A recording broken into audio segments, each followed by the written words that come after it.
Bapa di surga, terima kasih Engkau telah menyertai kami. Kami bersyukur untuk hari yang Engkau berikan. Dan kami percaya apa yang kami lakukan, kami ingin supaya hal-hal tersebut untuk kemuliaan Tuhan saja.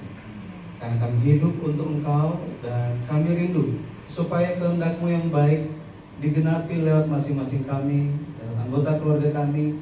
Ya Bapak, tolong, biarlah kami itu tolong kami, biarlah firman-Mu bekerja di dalam kami masing-masing, dan kiranya Roh Kudus bekerja dengan kuat sehingga kami bisa memahami maksud Tuhan untuk kami lebih lagi ya Bapak.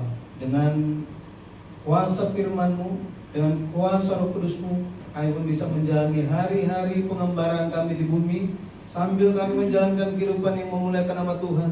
Kami percaya Engkau yang akan mencurahkan berkat-Mu bagi semua anak-anak-Mu, bagi semua anggota keluarga kami dimanapun mereka berada. Terima kasih ya Bapa. Kami bersyukur di hadapan Tuhan dan berserah hanya di dalam nama Tuhan Yesus Kristus. Amin.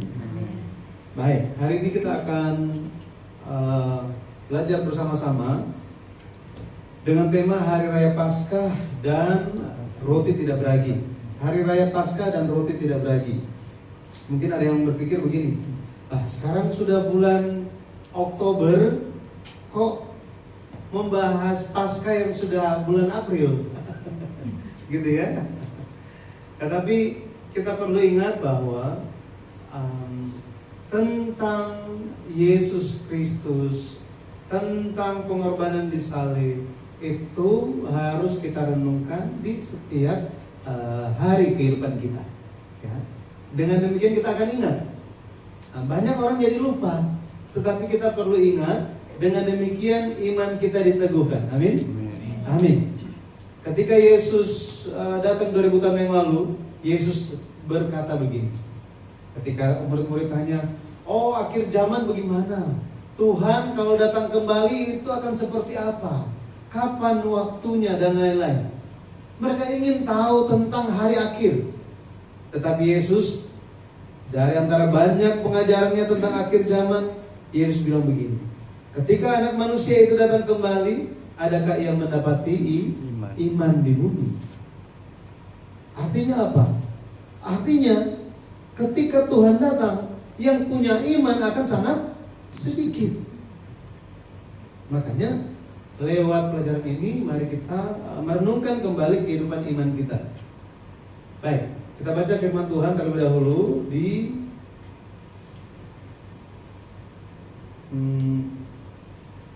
saya bisa minta bantuan di klik di belakang, pakai space bar saja ya. Oke, ya space bar. Kita akan bahas bersama-sama. Klik space bar ya. Maksudnya belum keluar ya.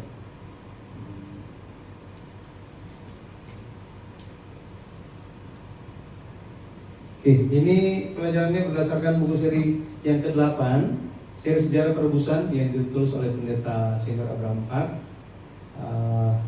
dengan tema penggenapan perjanjian sulu. Jadi ketika berbicara tentang penggenapan perjanjian sulu, ada kan penggenapan perjanjian sulu itu terakhir kali minggu lalu ditanyakan, perjanjian sulu itu tentang apa sih? Perjanjian sulu adalah tentang umat Tuhan pulang ke tanah janji. Bicara tentang siapa? Kita semua pulang ke sorga. Nah, tetapi untuk kita pulang ke sorga, dikatakan ada hari raya yang harus kita ingat. Yaitu apa? 2 Paskah dan roti tidak beragi. Kita akan lihat bersama-sama ya. Keluaran 12 ayat 27 kita baca 2, 3. Maka haruslah kamu berkata, itulah korban Paskah bagi Tuhan yang melewati rumah-rumah orang Israel di Mesir, ketika yang menulahi orang Mesir, tetapi menyelamatkan rumah-rumah kita. Lalu berlututlah bangsa itu dan sujud menyembah. Di sini dikatakan ada hari raya yang harus dirayakan oleh orang Israel ketika mereka itu keluar dari Mesir. Jadi ketika mereka keluar dari Mesir, sebelumnya mereka merayakan Paskah. Jadi Paskah itu harus diingat katanya, ya, harus diingat. Kemudian satu lagi, Keluaran 12 ayat yang ke-15, kita baca. Kamu makanlah roti yang tidak beragi 7 hari lamanya. Pada hari pertama pun kamu buanglah segala ragi dari rumahmu, sebab setiap orang yang makan sesuatu yang beragi dari hari pertama sampai hari ke-7, orang itu harus dilenyapkan dari antara Israel. Jadi ada dua hal, Paskah dan roti tidak beragi. Paskah itu kalau kita lihat, Paskah itu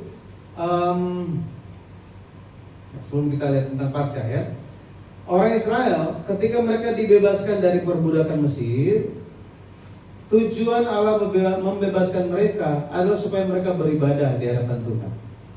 Supaya apa? Beribadah.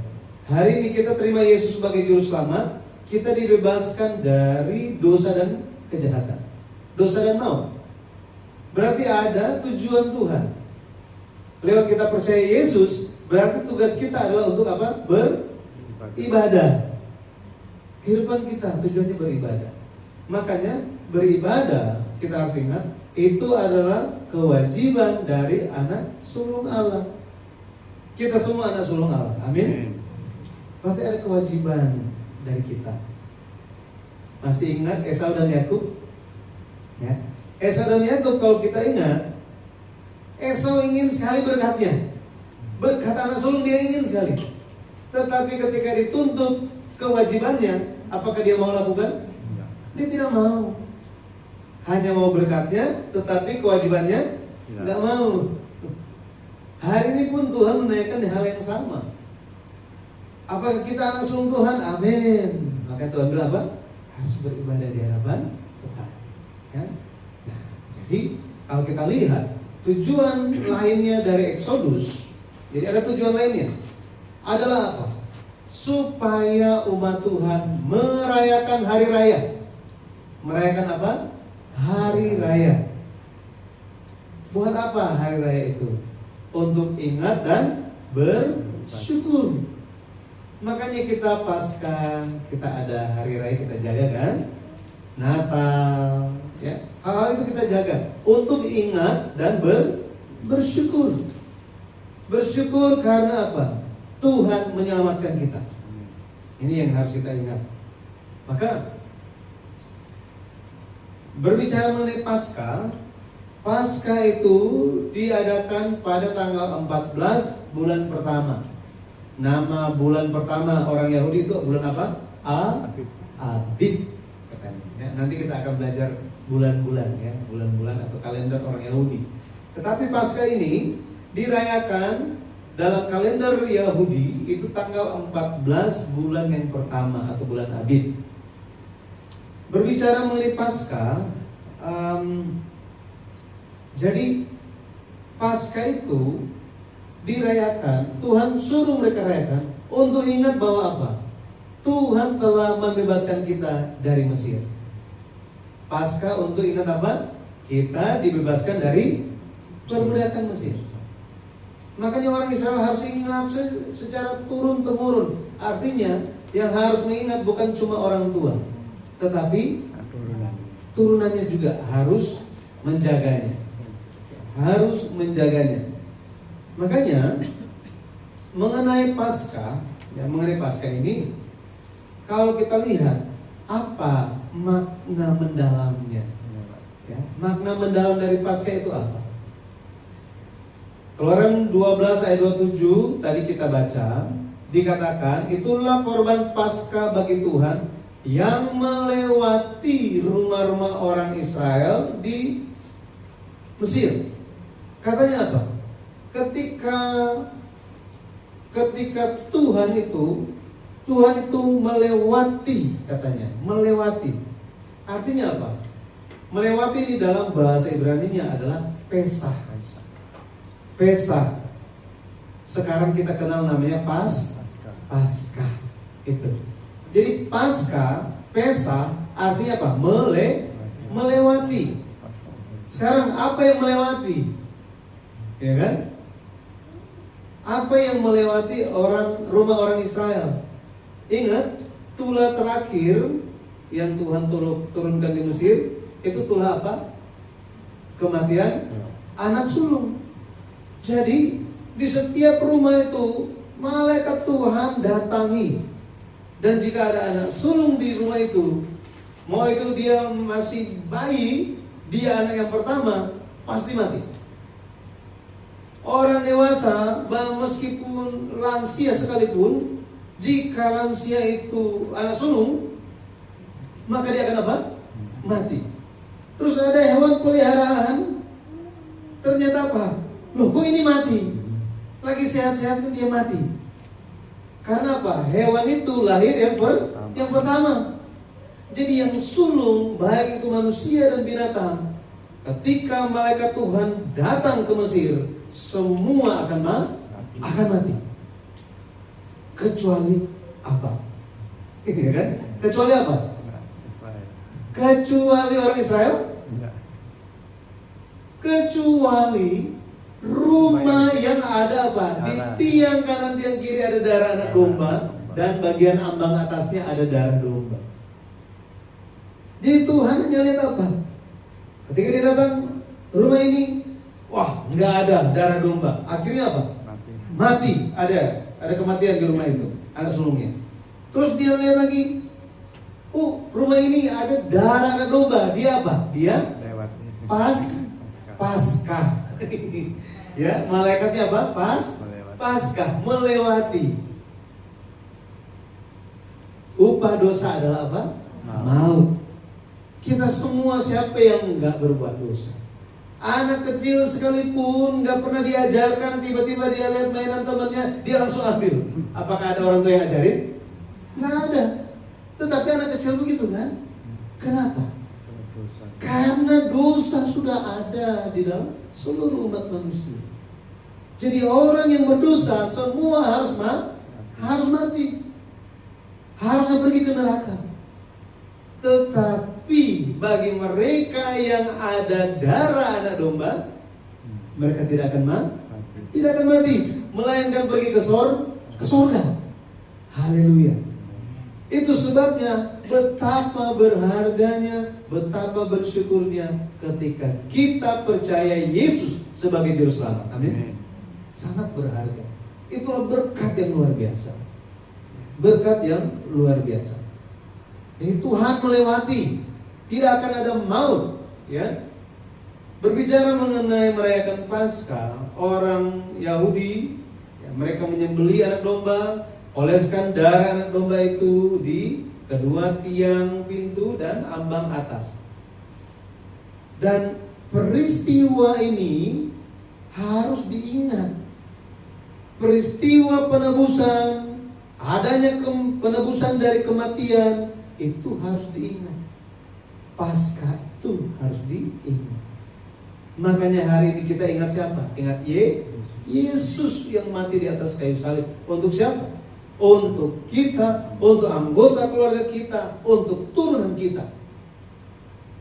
Itu harus kita ingat. Ya.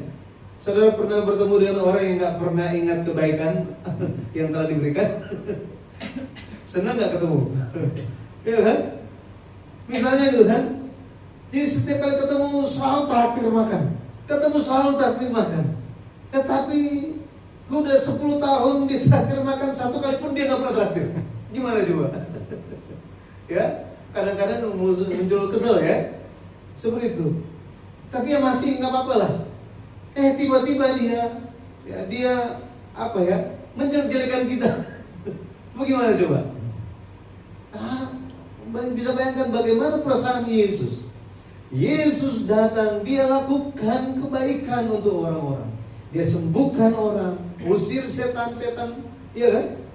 Yesus mencurahkan berkat yang luar biasa kepada banyak orang. Tetapi apa yang mereka lakukan untuk Yesus? Mereka lupa. Makanya hari ini kita tidak boleh lupa. Amin. Amin. Kita tidak boleh lupa. Harus ingat tentang Paskah. Paskah. Ada 3 hari raya besar orang Yahudi. Salah satunya adalah Paskah. Ini yang pertama-tama dirayakan, dijaga dan diingat. Bahwa apa? Oh, kami telah ditebus. Kalau Tuhan tidak datang menyelamatkan kami, sampai hari ini kami tetap jadi budak. Gitu ya. Jadi bersyukur. Oh Tuhan, terima kasih. Kemudian hari raya 7 minggu itu juga dijaga. Hari raya Pondok Daun juga dijaga. Nah, nanti kita bisa belajar mengenai hari-hari raya ini. Tetapi hari raya Paskah itu merupakan suatu ketentuan Tuhan. Perintah dari Tuhan harus dijaga. Dan untuk menjaganya dikatakan setiap laki-laki umat Tuhan harus datang ke bait suci, katanya. Dan itu aturan pertama. Aturan kedua, harus datang ke bait suci, tidak boleh dengan tangan hampa. Oh, kenapa? Artinya harus hadir dan bersyukur di hadapan Tuhan. Jadi saudara, ketika kita bersyukur di hadapan Tuhan, Tuhan lihatnya bagaimana?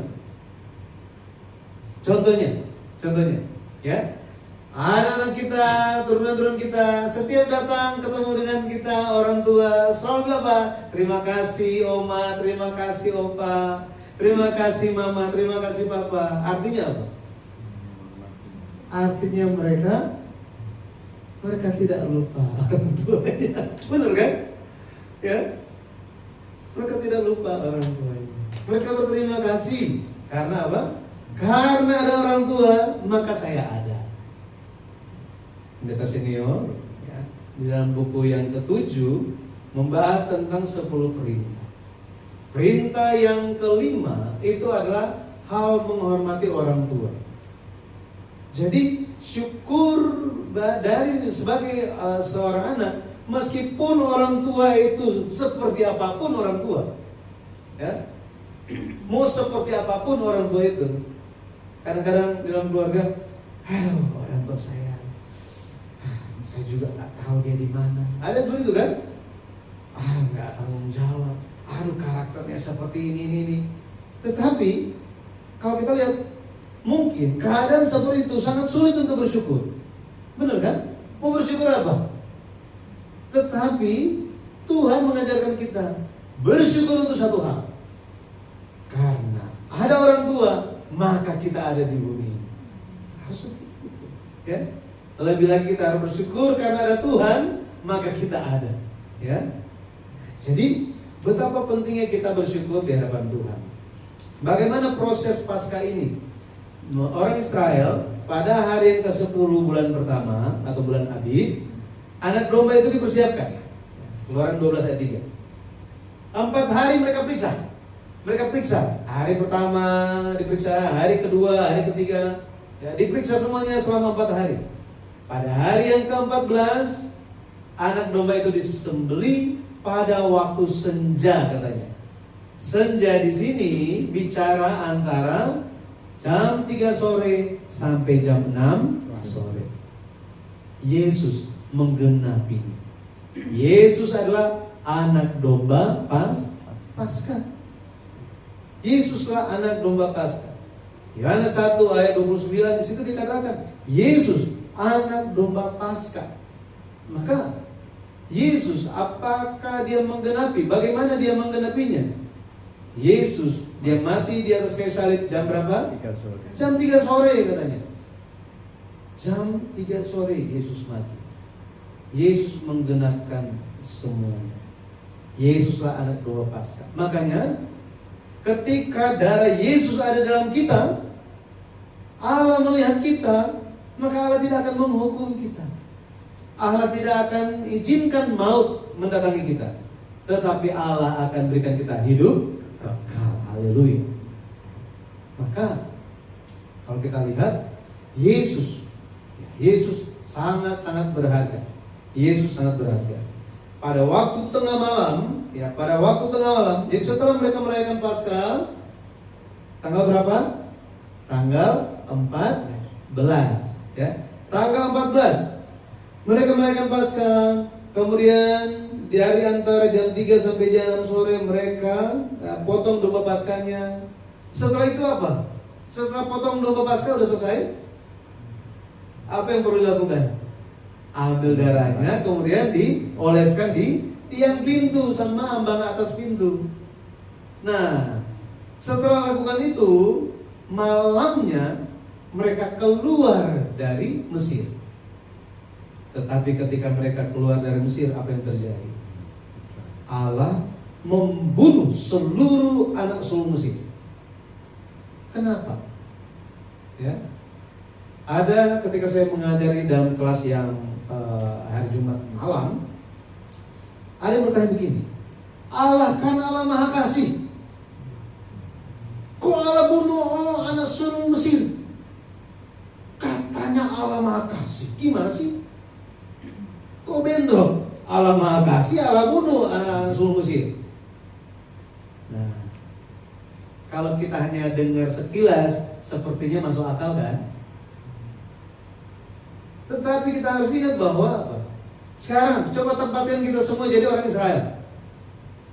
Semua jadi orang Israel. Secara rohani kita orang Israel kan? Secara rohani ya. KTP-nya bukan kan? Kalau KTP-nya Israel suruh pulang, suruh perang.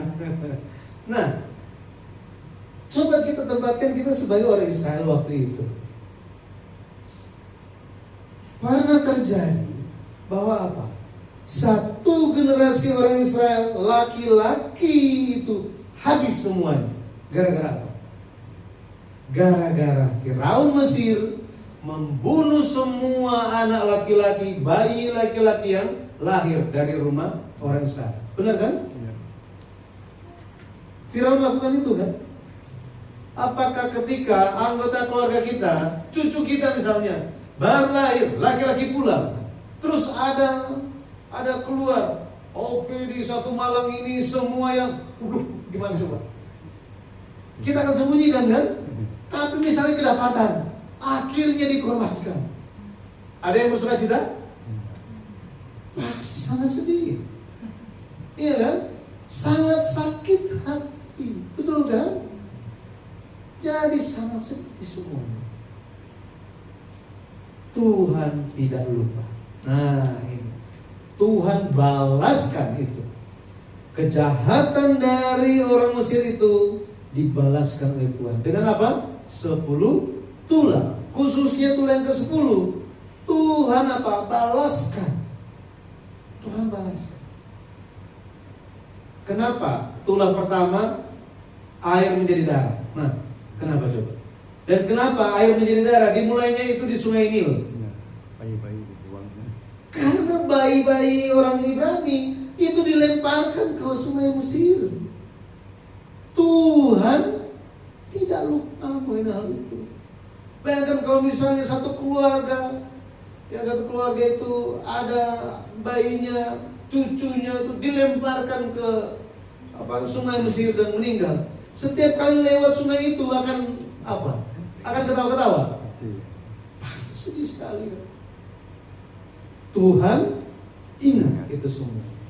Nah, ketika Allah membunuh anak sulung Mesir, kenapa umat Tuhan jadi protes? Betul kan? Apakah kita harus kasihan kepada iblis setan? Enggak. Tidak ada belas kasihan. Kenapa? Karena tidak ada pertobatan yang diberikan tidak ada pertobatan waktu Allah memberikan kesempatan bagi Mesir. Iya kan? Kepada Firaun Tuhan berikan kesempatan kan? Apakah dia bertobat? Bertobat cuma di mulut aja. Ya, nggak boleh. Jadi kalau kita lihat ketika Paskah itu apa yang terjadi? Allah membunuh anak sulung Mesir. Terjadi apa? Tangisan yang luar biasa di bangsa Mesir. Seluruh rumah ada tangisan, kecuali rumah yang ada apa? Darah anak dombanya. Pada hari itu orang Israel keluar dari perbudakan Mesir. Haleluya. Jadi saudara, percayalah, Allah melakukan ini untuk kita semua. Yesus mati untuk kita semua supaya kita selamat.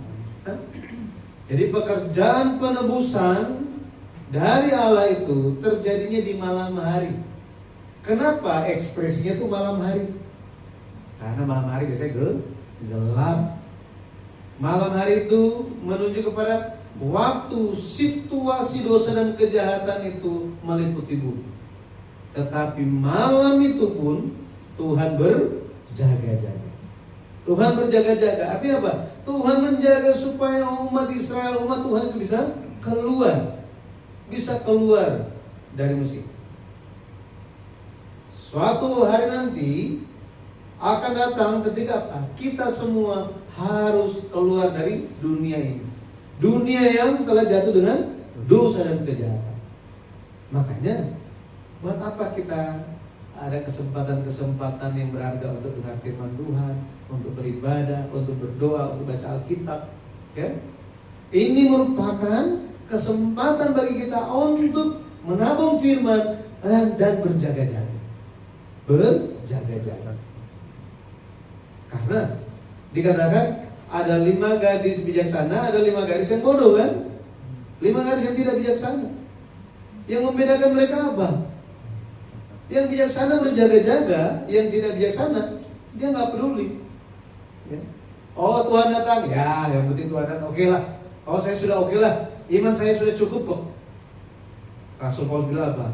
Jika seseorang mulai berkata, aku sudah teguh berdiri, di saat itu dia sudah apa? Jatuh katanya. Maka artinya apa? Artinya kita harus nantiasa berpegang pada Tuhan, ya. Berpegang kepada Tuhan. Itu mengenai Paskah. Yesus menggenapi semuanya. Kita diselamatkan dari dosa dan maut. Yang kedua, roti tidak beragi. Hari raya roti tidak beragi. Ini dirayakan bukan cuma 1 hari. Dikatakan berapa hari? 7 hari. Nah ini 7 hari. Dirayakan dari tanggal 15 sampai tanggal 21.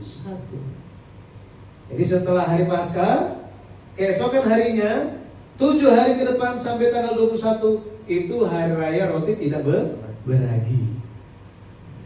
Itu dirayakan langsung gitu ya. Nah, hari raya roti tidak beragi itu seperti apa sih? Nah, yang pertama, hari raya roti tidak beragi itu dirayakan dengan makan roti yang gak ada raginya. Bapak Ibu pernah makan roti? Pernah ketemu dengan roti yang keras? Aduh, ini siapa yang bikin roti? Nggak bisa, terlalu keras, susah digigitnya, ya kan? Akhirnya nggak mau, pengennya apa? Holland Bakery atau roti-roti yang lebih yang lembut, yang lebih enak dikunyah gitu ya.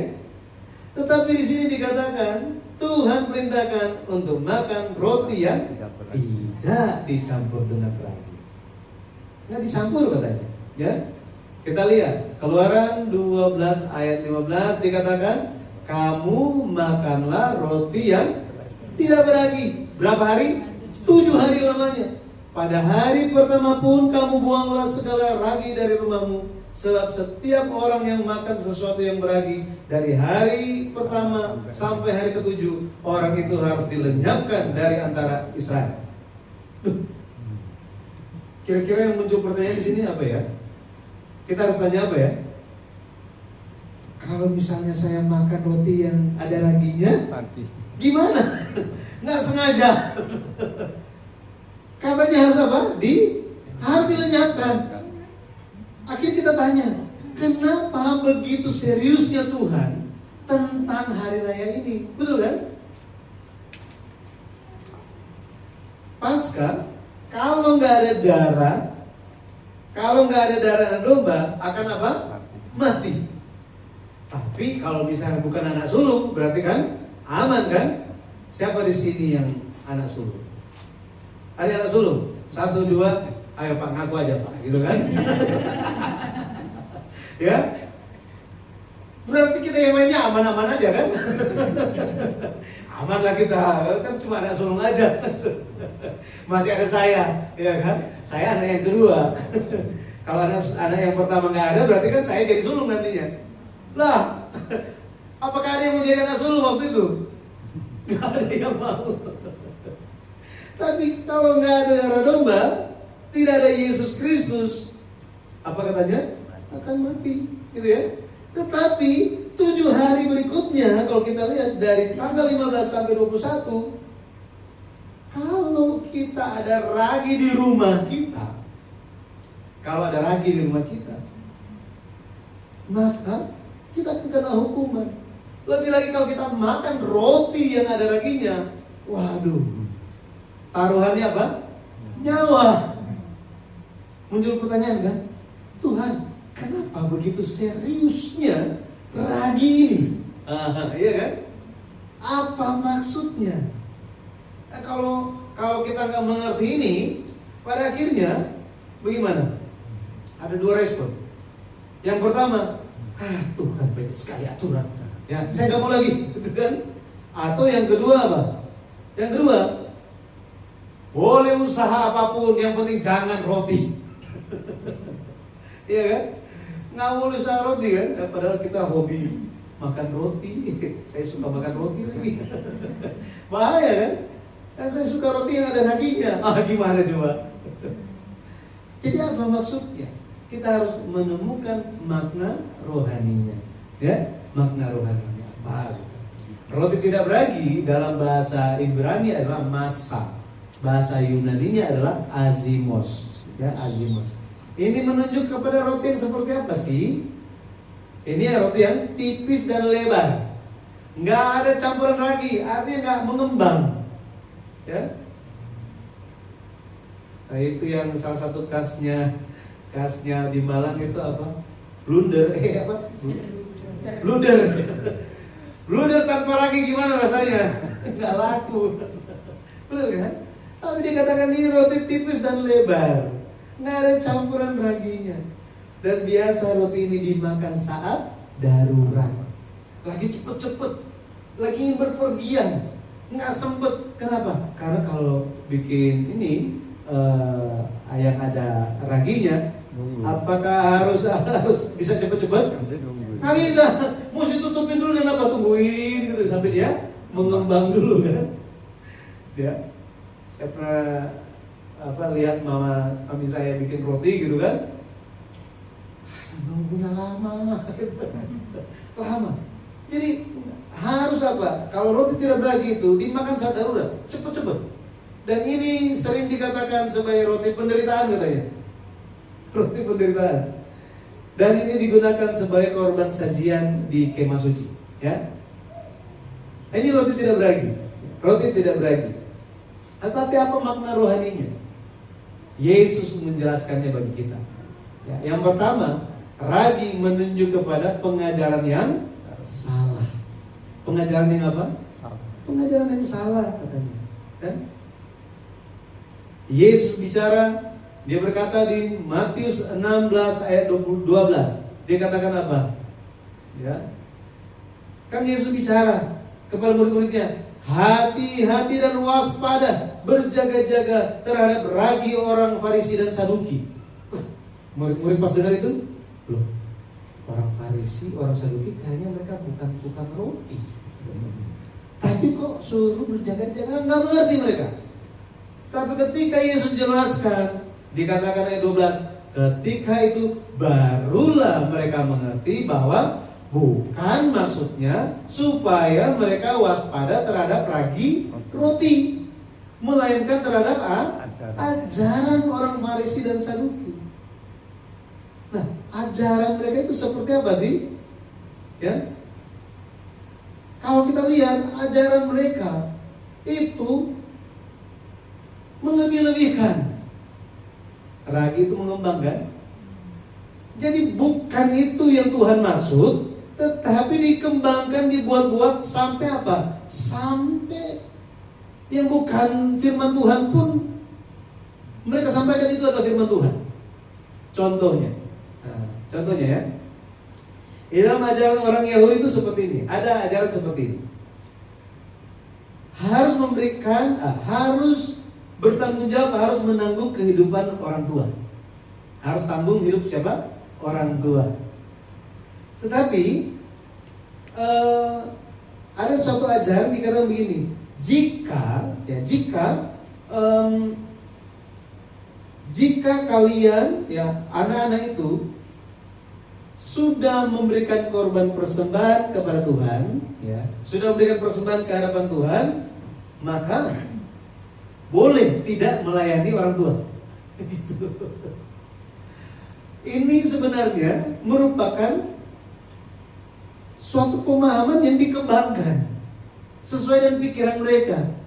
Sampai akhirnya apa? Ketika orang tua datang kepada orang Yahudi, terus mereka bilang, "Wah, kami, papa mama kami ini lagi sulit, tolong bantu orang tuamu."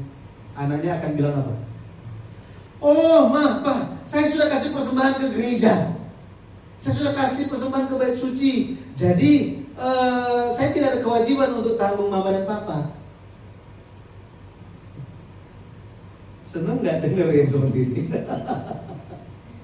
Nggak enak kan dengarnya kan? Menggunakan alasan persembahan untuk menghindari tanggung jawab. Yesus bilang apa? Hati-hati kepada ajaran yang seperti itu. Dan masih ada lagi ajaran yang lain. Diajarkan, disampaikan, tetapi bukan firman. Itu harus berjaga-jaga. Ya, ragi orang Farisi dan Saduki. Makanya kita harus belajar Alkitab apa adanya Alkitab. Ya, ini yang kita jalankan, apa yang kita lakukan. Ya. Ragi juga menunjuk kepada kemunafikan. Ya, kemunafikan orang Farisi. Lukas 12 ayat 1 kita baca. Sementara itu beribu-ribu orang banyak telah berkerumun sehingga mereka berdesak-desakan. Lalu Yesus mulai mengajar pertama-tama kepada murid-muridnya, katanya, waspadalah terhadap ragi, yaitu kemunafikan orang Farisi. Orang Farisi, mereka hanya ingin mendandani bagian luarnya aja. Makanya apa? Yesus bilang, hati-hati kepada pemimpin-pemimpin agama. Mereka apa? Oh, jubahnya panjang-panjang, terus jalan, shalom, haleluya, shalom. Orang lihat, wah, memang ini bapak ini, pemimpin ini, pelayan Tuhan, ini suci sekali. Yesus bilang apa? Orang-orang Farisi, orang Saduki seperti kuburan mereka. Bagian luar itu putih, dilabur, kata dicat putih bersih. Dalamnya apa? Tulang belulang semuanya. Betul kan? Makanya apa yang tampak di luar, di dalam harus sama. Amin? Harus sama. Tuhan ingin kita tulus di hadapan Dia apa adanya. Pada akhirnya Tuhan pun akan menerima kita. Ya. Jadi sini dikatakan waspada kepada kemunafikan. Nah, itu akan membusuk katanya, ya, akan membusuk. Kita harus menyingkirkan ragi itu. Jangan sampai ada sedikit kemunafikan dalam hati kita. Ya. Makanya Daud ketika dia datang di hadapan Tuhan, dia bilang, Tuhan tolong berkatilah aku dengan hati yang jujur. Ya, hati yang jujur. Kemudian ragi menunjuk kepada apa? Yang ketiga, ragi menunjuk kepada percabulan. 1 Korintus 5 ayat 1 sampai 13. Ketika berbicara mengenai percabulan yang terjadi di antara jemaat-jemaat gereja Korintus, Rasul Paulus memberikan nasihat kepada mereka. Di ayat yang ke-8, Rasul Paulus bicara begini. Karena itu marilah kita berpesta, bukan dengan ragi yang lama, bukan pula dengan ragi keburukan dan kejahatan, tetapi dengan roti yang tidak beragi, yaitu kemurnian dan kebenaran. Harus seperti itu. Artinya apa? Kita harus murni. Harus apa? Murni. Harus ada kebenaran di dalam kita. Jika kita tidak murni, kita tidak bisa masuk surga. Ya, tidak bisa. Di dalam Alkitab, di kitab Wahyu dikatakan, di Wahyu pasal 14 ayat yang keempat dan seterusnya, dikatakan begini, 144.000 orang itu, mereka adalah perawan-perawan, mereka orang yang murni, yang tidak tercemar, katanya. Kita harus menjadi orang yang memiliki kemurnian, anak-anak Tuhan yang kemurnian, yang memiliki kemurnian. Lihat anak kecil, ya, Christopher ya. Ya dia suka, dia nggak mau, dia nggak mau. Iya kan? Dia bicara apa dia itu apa? Tanpa ada maksud apa-apa. Kita harus jadi murni seperti anak kecil. Yesus bilang jika kamu tidak menjadi seperti anak kecil ini, nggak akan bisa lihat surga. Iya kan? Jadi ketika kita melihat anak kecil sekitar kita, itu biarlah mengingatkan kita, oh iya harus murni di hadapan Tuhan. Ya. Nah, gereja Korintus diberikan nasihat, harus murni, harus ada kebenaran di dalam diri.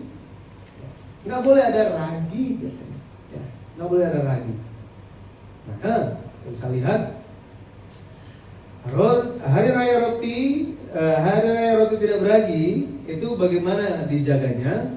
Dikatakan harus makan roti yang tanpa ragi, iya kan?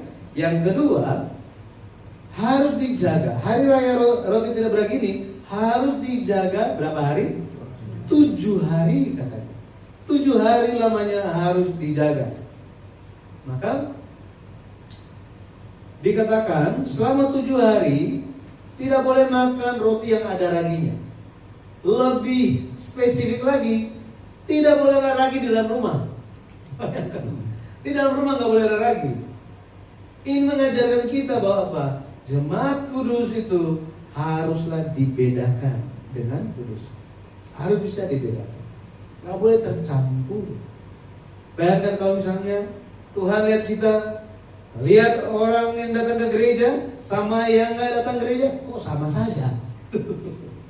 Iya kan? Orang yang di gereja, orang yang percaya Yesus dengan orang di dunia kok sama saja? Nggak bisa dibedakan. Berarti Tuhan akan lihatnya mana orang kudusnya. Kudus artinya apa? Dipisahkan. Mana yang sudah dipisahkan? Ya, saudara pernah dulu saya pernah latihan. Saya kursus untuk ini saudara. Beras. Saya bilang tapisan. Di sini apa ya bilangnya? Tempe. Hah? Tempe. Tempe. Tempe. Tampa. Nah ini, jadi ada berasnya. Kemudian begini ya. Nah, untuk membedakan apa? Uang. Padi dan batu dan lain-lain kan. Terus ada yang kulit-kulit tadi ya. Semua akan ini kan. Bayangkan, sudah dipisahkan seperti itu, tiba-tiba ya adik kita sudah datang terus dicampur lagi. Aduh gimana ini? Ya.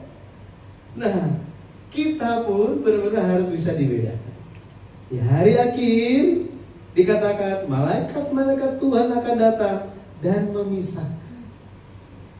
Dan memisahkan. Bagaimana kita dipisahkan? Ya.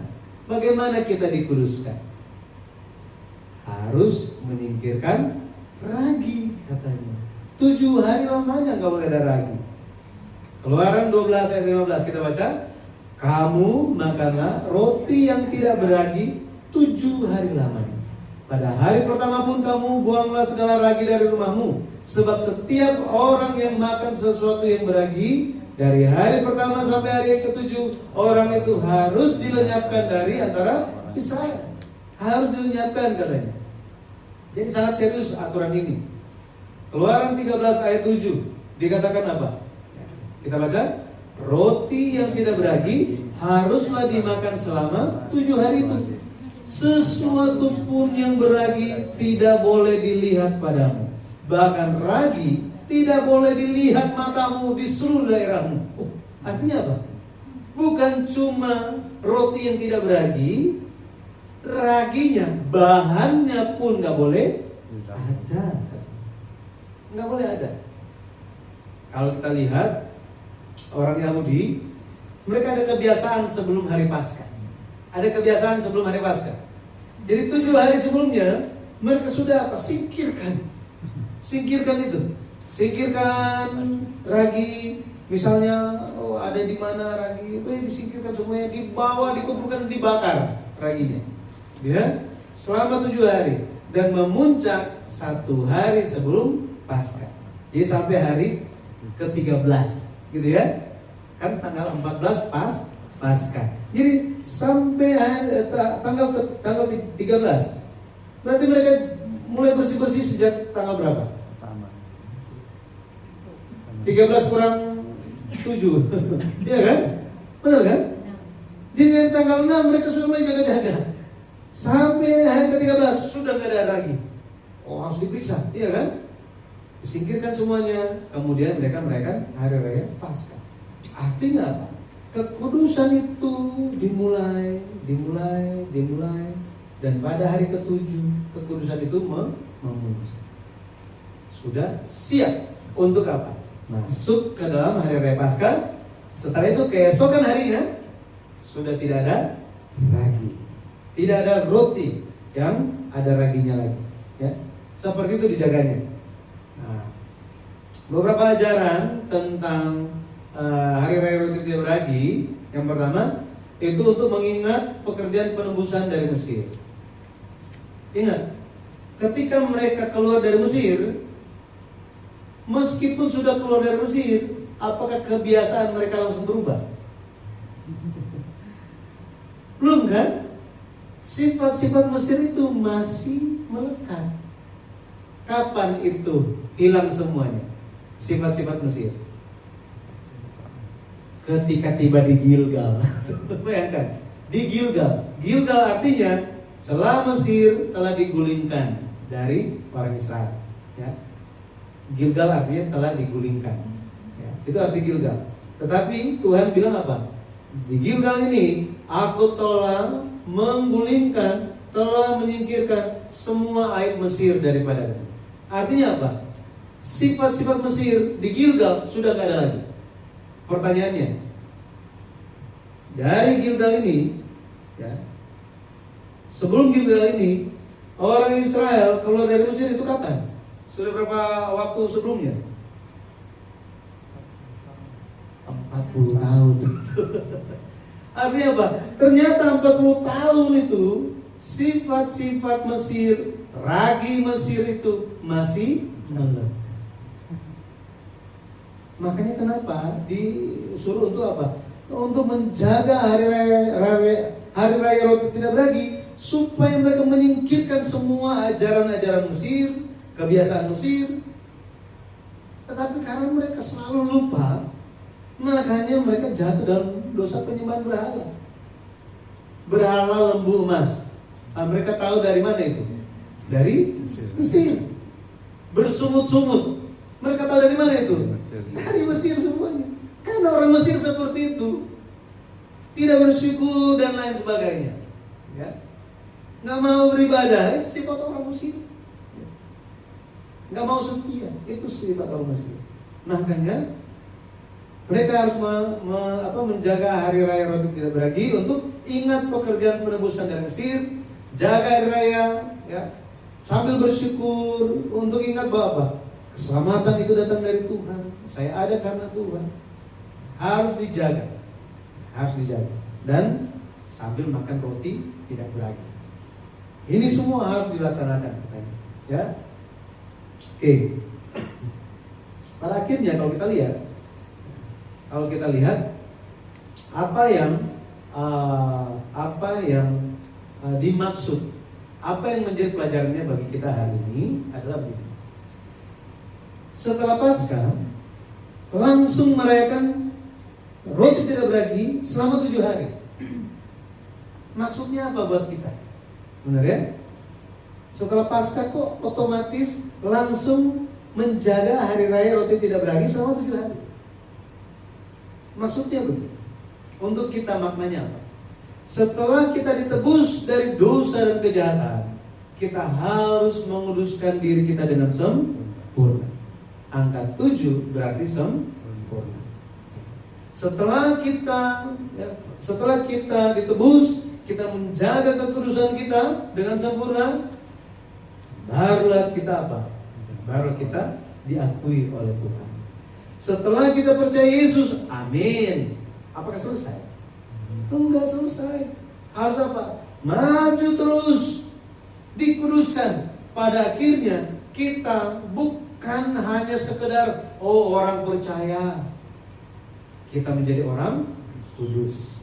Ya, bukan kota kudus ya, orang kudus. Orang yang dipisahkan, yang ikut Tuhan, ya. Seperti ini.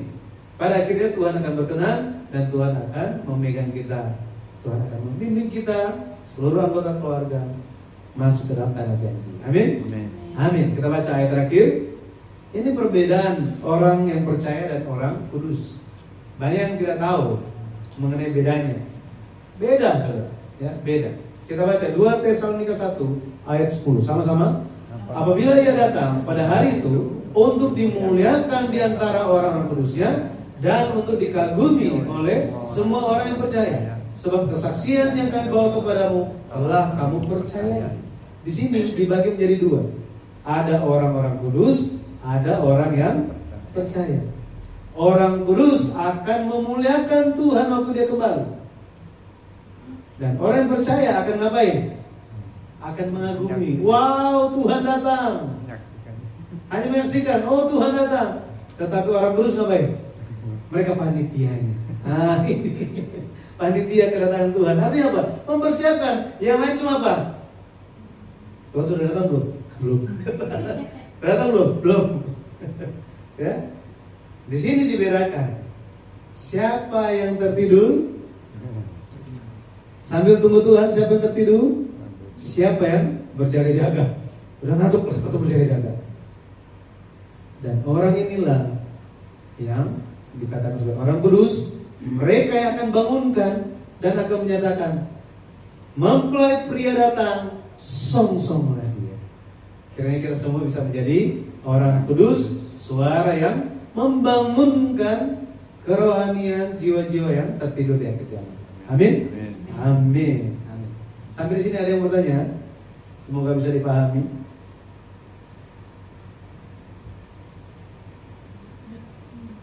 Bisa dipahami pelajarannya? Saya bisa memahami Paskah itu tentang apa? Oh, roti dan beragi tentang apa ya? Nah, kita bisa menjaganya hari ini juga. Oke? Masih dicerna? Baik. Ya, kita sambil kalau mau itu dengar lagi ya, nanti bisa cari lagi pelajarannya di YouTube ya. Oke, kita akhiri dengan doa Bapa kami sama-sama. Bapa kami yang di sorga, dikuduskanlah namamu, datanglah kerajaan-Mu, jadilah kehendak-Mu di bumi seperti di sorga. Berikanlah kami pada hari ini makanan kami yang secukupnya, dan ampunilah kami akan kesalahan kami, seperti kami juga mengampuni orang yang bersalah kepada kami.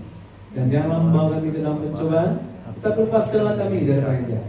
Karena Engkau yang punya kerajaan dan kuasa dan kemuliaan sampai selama-lamanya. Amin. Kita muliakan Tuhan.